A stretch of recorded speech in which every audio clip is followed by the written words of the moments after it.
Всем привет!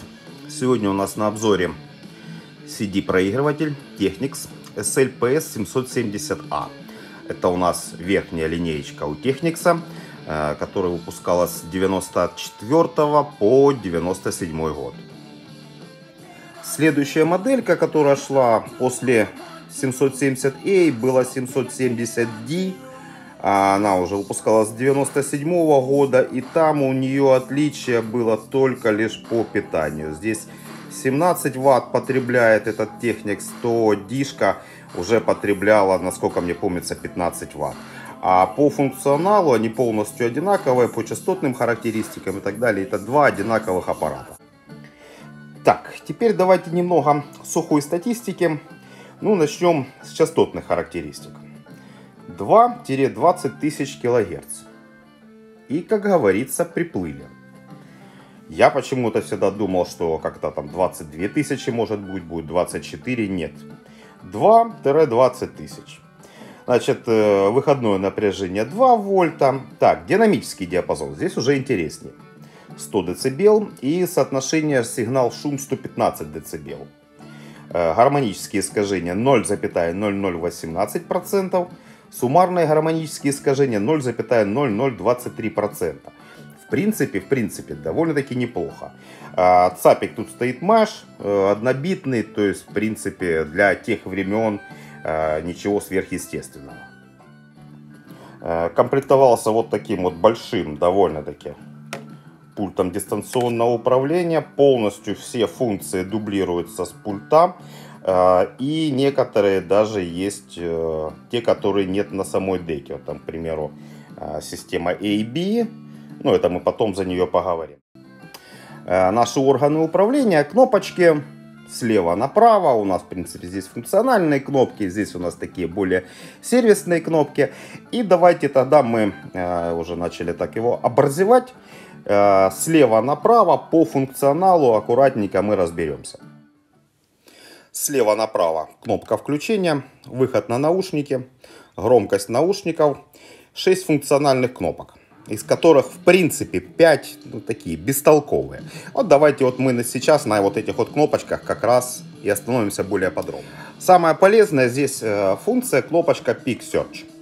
Смотрите, значит, как она работает, что она делает. Она выискивает самые высокие уровни, которые есть у нас на диске, для того, чтобы нам потом записать нормально кассетку. Вот мы нажимаем вот так Peak Search, и он идет полностью по всему диску и просматривает самый высокий уровень. После того, как он просканировал весь диск, он самый высокий уровень находит и циклирует его. Вот смотрите, видите, вот 0.25, 0.27, и он его по кругу гоняет для того, чтобы мы с вами могли выставить нормальный уровень при записи на кассете. Следующая кнопка Time Mode, она, в принципе, все элементарно, показывает, сколько у нас времени осталось до конца диска, сколько до конца трека, сколько прошло времени именно этой композиции и общие сведения. Кнопочка Auto Cue — это у нас автоматическая постановка на паузу после каждой композиции. В принципе, иногда я такое использую для того, чтобы растянуть как можно больше места на кассете. Вот видите, Auto Cue, все, он стоит на паузе.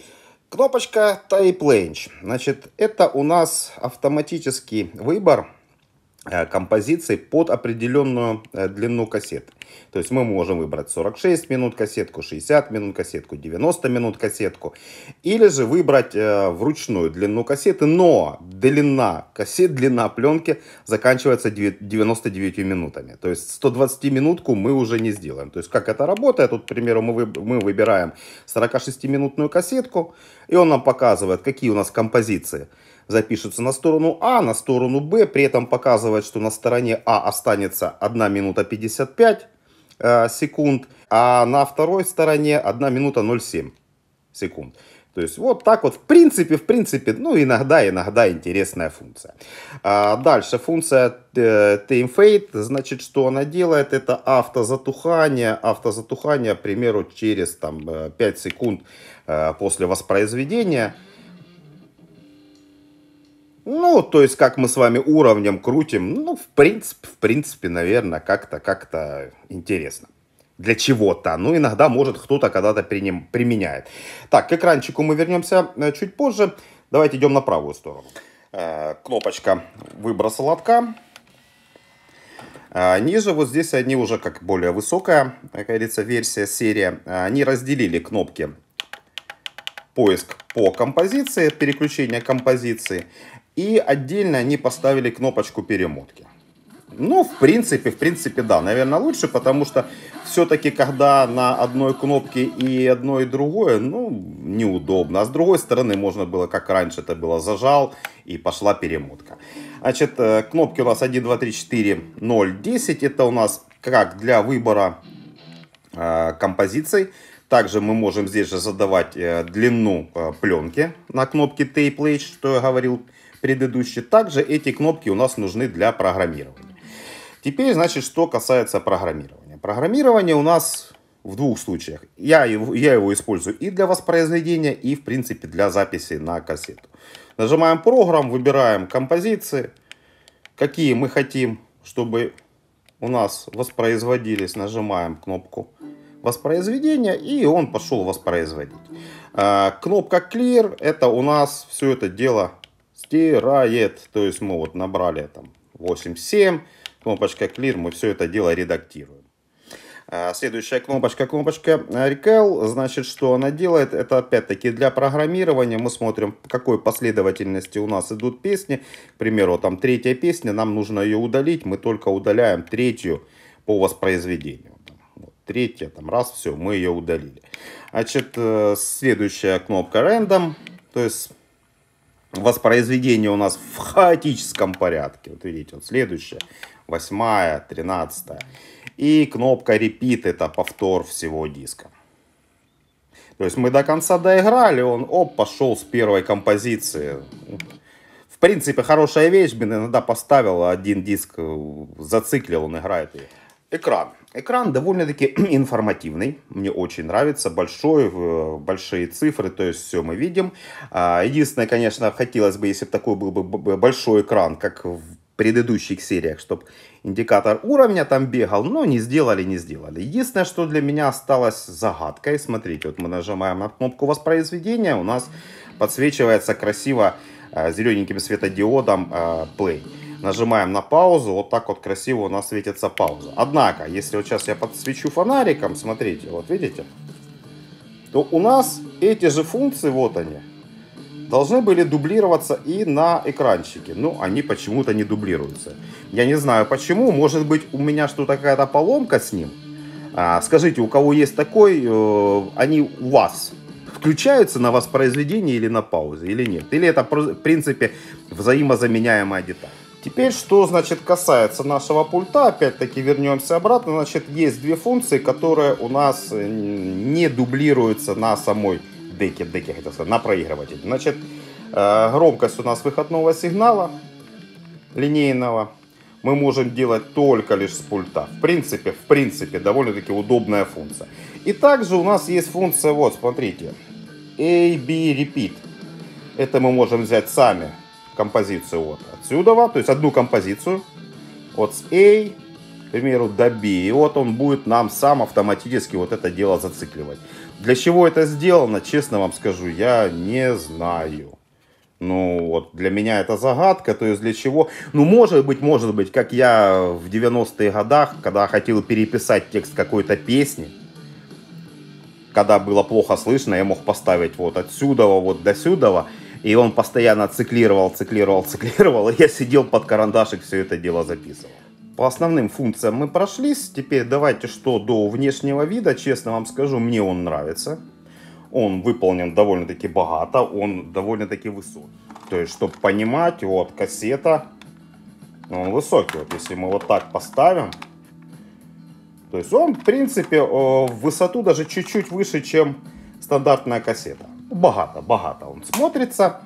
О чем хотел, как говорится, поговорить отдельно. Это у нас вот такая вот интересная надпись на экранчике. Virtual Battery Operation. Значит, что это такое? Это технология, которую разработал именно Technics для улучшения качества звука за счет снижения электрических помех, которые могут возникать при питании от сети. В двух словах, я так понимаю, но мы сейчас посмотрим заглянем вовнутрь, посмотрим на схемотехнику. Что нам пишут разработчики? Значит, имитирует работу устройства от батареи. Вместо прямого использования питания из сети, электроника работает через специальную схему, которая фильтрует помехи. Это создает эффект, похожий на использование аккумулятора. Сетевые помехи, которые могут ухудшать качество звука, практически устраняются. Также получается, что стабильное электропитание обеспечивает стабильное напряжение для компонентов аудиосистемы. И самое главное, снижение шума. Уменьшается фоновый шум, который может быть вызван электрическими интерференциями, особенно заметными в аудиосистемах высокого класса. Повышение качества звука. За счет чистого питания обеспечивается более точное воспроизведение звука, улучшение деталей, динамического диапазона и общей музыкальности. Я сравнивал 770, у меня сейчас есть, ну, вообще 3 у меня CD проигрывателя. У меня получается 770, 490 и 390.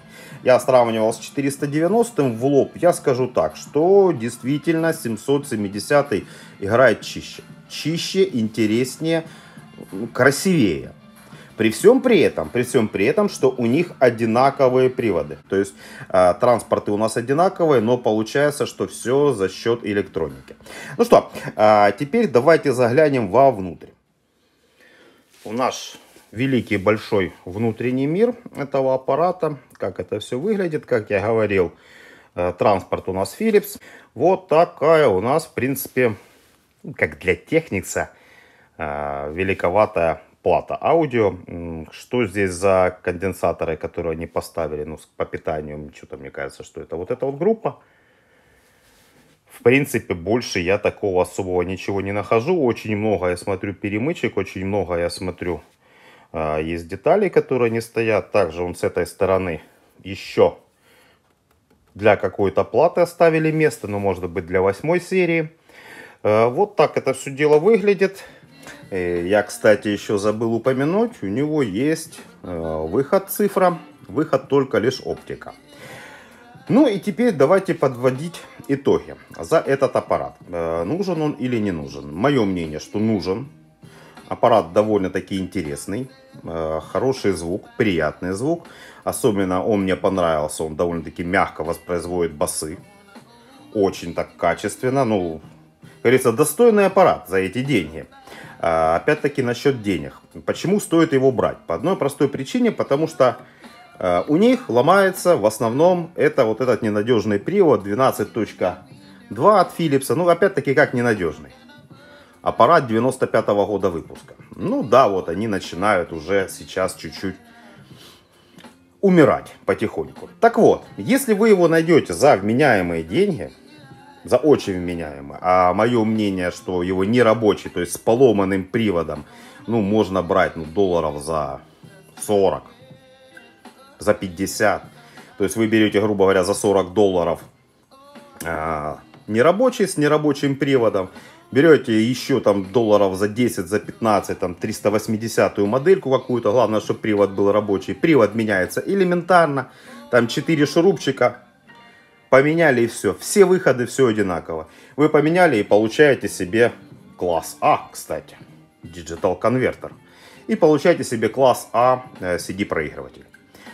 Так что вот так. На этом, наверное, буду заканчивать. В принципе, вот такой у меня получился обзорчик. Задавайте вопросы. Может быть, где-то что-то я упустил. Поправьте меня.